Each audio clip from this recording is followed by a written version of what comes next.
യശോദയിലെ മാതൃഭാവം ഇവിടെ വാത്സല്യമായി അതിരുകവിഞ്ഞു ഒഴുകുന്നു. കൃഷ്ണന്റെ മുഖാംബുജ സൗന്ദര്യം നോക്കി യശോദ സുഖിച്ചു. കൃഷ്ണന്റെ മൃദുമൈ ആശ്ലേഷിച്ചുകൊണ്ട് യശോദ നിർവൃതിയിൽ ലയിച്ചു. എന്റെ പുത്രനാണിവൻ എന്ന ബോധം യശോദയിൽ ആധിപത്യം ചെലുത്തി. ഞാൻ എന്നും എന്റേത് എന്നുമുള്ള മോഹം ഏതൊരുവന്റെ മായയാൽ ഉണ്ടാകുന്നുവോ ആ ഭഗവാനിൽ യശോദ അപ്പോഴും ഭക്തിയുള്ളവളായി വർത്തിച്ചു. ഒരു ദിവസം അരുണോദയത്തിൽ നന്ദ വിലാസിനിയായ യശോദ ഉണർന്നു. പുത്രനായ കൃഷ്ണന് മുല കൊടുത്തു അവനെ ഇരുത്തിയതിനു ശേഷം ജലാശയത്തിലേക്ക് നടന്നു. മുഖവും കൈകാലുകളും കഴുകി കുളിച്ചു അലക്കി വെടുപ്പാക്കിയ വസ്ത്രം ധരിച്ചു. ദിവസേന ധരിക്കുന്ന ആഭരണങ്ങൾ അണിഞ്ഞു. ദാസിമാരെ പതിവിനനുസരിച്ച് ഓരോരോ ജോലികൾക്കായി നിയോഗിച്ചു. അതിനുശേഷം കടക്കൂൽ കൊണ്ട് തൈര് കടയാൻ തുടങ്ങി. അപ്പോൾ സ്വന്തം പുത്രന്റെ അതുവരെയുള്ള ജീവിത രംഗങ്ങൾ ഒന്നൊന്നായി യശോദയുടെ സ്മൃതിയിൽ ഉണർന്നു വന്നു. പൂതന നിഗ്രഹം മുതലായ ആ കഥകൾ ഒരു സംഗീതത്തിന്റെ താളരാഗങ്ങളോടുകൂടെയാണ് ആ മനസ്സിൽ ഉണർന്നു വന്നത്. കൃഷ്ണലീലകളുടെ കഥകൾ യശോദയുടെ ആത്മാവിനെ സമുജ്വലമാക്കി തീർത്തു. കൃഷ്ണന്റെ ലീലകൾ മാത്രമല്ല, ആ ലീലകൾ അമ്പാടിയിലെ ഗോപികമാരിൽ അനിർവചനീയമായ ആനന്ദം പകർന്നിരുന്നതിന്റെ രംഗങ്ങളുമാണ് ഇതുവരെ വിവരിച്ചത്. വികൃതികൾ കാട്ടിക്കൊണ്ട് കൃഷ്ണൻ ഗോപികമാർക്കുണ്ടായ ബുദ്ധിമുട്ടുകൾക്ക് കണക്കുകളില്ല. അതിൽ അവർ പരാതി പറയുകയും ചെയ്യുന്നു. അപ്പോഴും കൃഷ്ണൻ അവർക്ക് ഇമ്പമേകുന്ന ഒരു അനുഭവമാണ്. കൃഷ്ണലീലകൾ അവരുടെ ഹൃദയത്തിൽ അമൃതവർഷത്തിന്റെ സ്വാദായി എപ്പോഴും തങ്ങി നിൽക്കുന്നു. കൃഷ്ണനിലെ ദൈവികമായ അംശം എപ്പോഴും അവരെ വശീകരിച്ചു കൊണ്ടിരിക്കുന്നു. ആ അംശം തന്നെയാണ് യശോദയുടെ വാത്സല്യാതിരേകത്തെ വിശുദ്ധമാക്കി തീർക്കുന്നതും. കൃഷ്ണലീലയുടെ വിവരണം ശുഗമഹർഷി ഇപ്രകാരം തുടർന്നുകൊണ്ടിരിക്കുന്നപ്പോൾ പരീക്ഷിത് മഹാരാജാവ് മനസ്സിൽ ചില ചോദ്യങ്ങൾ ഉണർന്നു. ശുഗമഹർഷിയുടെ വിവരണം ഇത്രയുമായപ്പോൾ അഭിമന്യു പുത്രനായ പരീക്ഷിത്ത് ഭക്തിപൂർവ്വം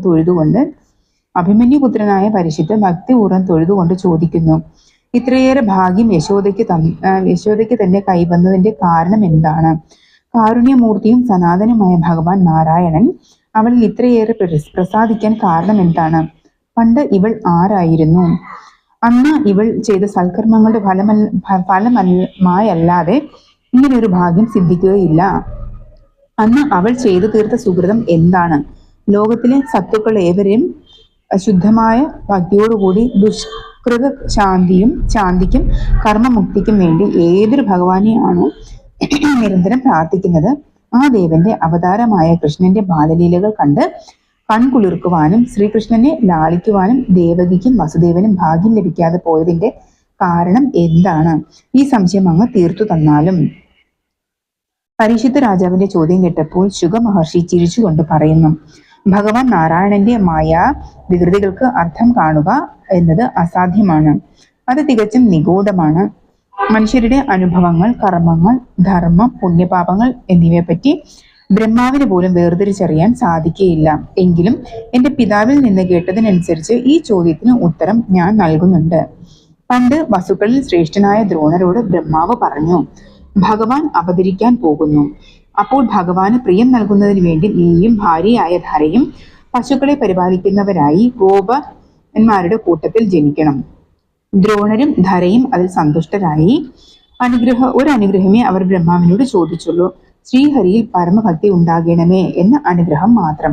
താങ്കളുടെ ഭക്തിയെ കാണുന്നവർക്കും കീർത്തിക്കുന്നവർക്കും കൂടി പരമഭക്തി ഉണ്ടാകണമെന്നും അവർ പ്രാർത്ഥിച്ചു. അതനുസരിച്ച് അവർ തങ്ങൾ ആഗ്രഹിക്കുന്ന രീതിയിൽ പരമഭക്തി ഉണ്ടാകട്ടെ എന്ന് ബ്രഹ്മാവ് അനുഗ്രഹിച്ചു. അങ്ങനെ ദ്രോണരും ധരയും ഭൂമിയിൽ അമ്പാടിയിൽ നന്ദനായും യശോദയായും ജനിച്ചു. ഭൂമിയിൽ ജനിക്കുമ്പോൾ ഭഗവാനിൽ പരമഭക്തി പുലർത്താൻ സാധിക്കണേ എന്നാണ് ദ്രോണരും പത്നിയായ ധരാദേവിയും പ്രാർത്ഥിച്ചത്. അങ്ങനെ പരമഭക്തി ഉണ്ടാകണമെങ്കിൽ ഭഗവാന്റെ നേർക്ക് എപ്പോഴും പ്രേമം തോന്നുക തന്നെ വേണം. ലൗകിക ദശയിൽ ഒരു മനുഷ്യന് അത്യധികമായ സ്നേഹം തോന്നുന്നത് സ്വപുത്രനോടാണ്. അതുകൊണ്ട് ദ്രോണരും ധരദേവിയും പ്രാർത്ഥനയിൽ ഭഗവാൻ തങ്ങളുടെ പുത്രനാവണമെന്ന ആഗ്രഹം അടങ്ങിയിട്ടുണ്ട്. അത് മനസ്സിലാക്കിക്കൊണ്ടാണ് ബ്രഹ്മാവ് വരം നൽകുന്നത്. വരം ലഭിക്കുമ്പോൾ അവർ ആഗ്രഹം നേരെ പ്രകടമാക്കുകയും ചെയ്തു. ബ്രഹ്മാവിനോട് ദ്രോണർ പറയുന്നു, അവിടുന്ന് അരുളി ചെയ്തതിൻ വണ്ണം ഞങ്ങൾ അവിടെ ജന്മമെടുക്കാം. അതിൽ സന്തോഷമേ ഉള്ളൂ. എന്നാൽ ഒരു അനുഗ്രഹം കൂടി ഞങ്ങൾക്ക് നൽകിയാലും. അനന്തശയനായ സാക്ഷാൽ ഭഗവാൻ ഭൂമിയിൽ അവതരിക്കുമ്പോൾ ഭഗവാന്റെ ബാലലീലകൾ എപ്പോഴും കൺമുന്നിൽ കണ്ടുകൊണ്ടിരിക്കുന്നതിനുള്ള പരമഭാഗ്യം കൂടി ഞങ്ങൾക്ക് അവിടുന്ന് അനുഗ്രഹിച്ചാലും.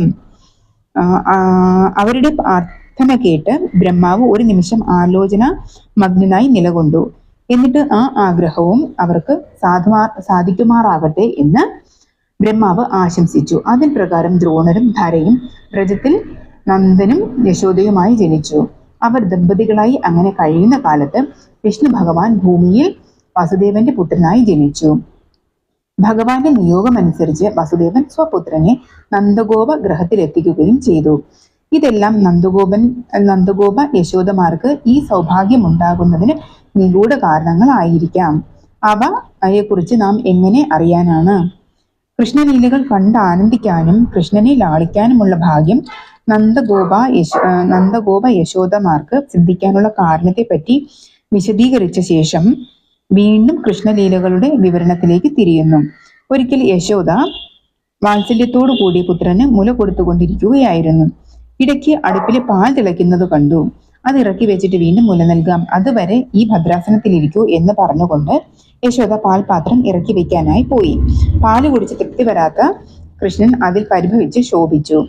അമ്മയെ തോൽപ്പിക്കണമെന്ന് തീരുമാനിച്ചു. അപ്പോൾ കണ്ണിൽ കണ്ട അമ്മിക്കല്ല് പെട്ടെന്ന് കയ്യിലെടുത്തു. എന്നിട്ട് ആ അമ്മിക്കല്ല് കൊണ്ട് അമ്മ തൈര് സൂക്ഷിച്ചിരിക്കുന്ന പാത്രത്തിലേക്ക് എറിഞ്ഞു. പാത്രം തെറിച്ചുപോയി, നിലത്ത് വീണു. അതിൽ നിന്ന് തൈര് ചുറ്റും ഒഴുകി. അതിലെ വെണ്ണ കയ്യിൽ കോരിയെടുത്തുകൊണ്ട് സങ്കടം മൂലം കരഞ്ഞുകൊണ്ടും കൃഷ്ണൻ നടുമുറ്റത്തിറങ്ങി. അപ്പോൾ അവിടെ കണ്ട പൂച്ച, കുരങ്ങ് എന്നീ ജന്തുക്കളെ വെണ്ണ കൊടുത്ത് കൃഷ്ണൻ സൽക്കരിച്ചു. നല്ലൊരു പങ്ക് താനും കഴിച്ചു. അതിനുശേഷം ഒരു മൂലയിൽ കൃഷ്ണൻ കടന്നു ചെന്നു. അടുപ്പിൽ പാല് തിളയ്ക്കുന്നത് കണ്ടുകൊണ്ടാണ് യശോദ ഒരല്പസമയം പുത്രനെ പീഠത്തിൽ ഇരുത്തിയിട്ട് പാൽപാത്രം അടുപ്പിൽ നിന്ന് ഇറക്കി വെക്കാനായി ഓടിയത്. പാത്രം ഇറക്കി വെച്ചിട്ട് യശോദ വേഗത്തിൽ മടങ്ങി വന്നു. പുത്രന് തൃപ്തിയാവോളം മുല നൽകണമെന്ന ആഗ്രഹത്തോടു കൂടിയാണ് യശോദ ഓടിയെത്തിയത്. തിളച്ചത് മൂലം കവിഞ്ഞൊഴുകാൻ തുടങ്ങുന്ന പാലോടു കൂടി ഈ പാത്രം യശോദ സ്വസ്ഥാനത്ത് ഇറക്കി വെച്ചു. അതിനുശേഷം തിടുക്കത്തിൽ പുത്രന്റെ സമീപത്തേക്ക് ഓടി വരുമ്പോൾ അവിടെ കാണുന്നത് എന്താണ്? പാൽപാത്രമടക്കം പലതും തകർന്നു ചിതറിക്കിടക്കുന്നു. അവ തകർത്തത് പുത്രനായ കൃഷ്ണനാണെന്ന് യശോദ മനസ്സിലാക്കി. യശോദയ്ക്ക് കോപമുണ്ടായി. കൃഷ്ണനെ ശാസിക്കാൻ ഒരു കോലെടുത്തുകൊണ്ട് യശോദ ചെന്നു. വീടിന്റെ ഒരു മൂലയിൽ ഒരു ഉരലിന്റെ മുകളിൽ കയറിയിരുന്ന കൃഷ്ണൻ കുരങ്ങന്മാർക്ക് വെണ്ണ നുറുക്കി എറിഞ്ഞു കൊടുക്കുന്നതാണ് യശോദ കണ്ടത്. എന്തോ രഹസ്യം തന്റെ ഉള്ളിലുണ്ടെന്ന ഭാവത്തോടെയാണ് പുത്രൻ ഇരിക്കുന്നത്. അതേസമയം തന്നെ കരയുകയും ഇടയ്ക്കിടയ്ക്ക് വെണ്ണ ഭക്ഷിക്കുകയും കൂടി ചെയ്യുന്നുണ്ട്. അമ്മയെ കണ്ടതോടുകൂടി കൃഷ്ണന്റെ പരിഭവവും സങ്കടവും വർദ്ധിച്ചു. കൃഷ്ണൻ ഉച്ചത്തിൽ കരഞ്ഞുകൊണ്ട് അവിടെ നിന്ന് താഴേക്ക് ചാടി ഓടാൻ തുടങ്ങി. നിൽക്കൂ നിൽക്കൂ എന്ന് യശോദ പറഞ്ഞത് കൃഷ്ണൻ വകവച്ചതേയില്ല. ഓട്ടത്തിന് വേഗം കൂടിയതേ ഉള്ളൂ. വാത്സല്യത്തോടും സങ്കടത്തോടും കോപത്തോടും കൂടി ആ അമ്മ പിന്നാലെ ഓടി. അപ്പോൾ കൃഷ്ണനും പായുക തന്നെ ചെയ്തു. ഓടുന്നത് യശോദയുടെ പുത്രനായ കൃഷ്ണനാണ്. എന്നാൽ ആ ബാലൻ സാക്ഷാൽ മഹാവിഷ്ണുവിന്റെ അവതാരം കൂടിയാണ്. അത് ഓർമ്മിച്ചുകൊണ്ട് കവി ഇപ്രകാരം തുടരുന്നു.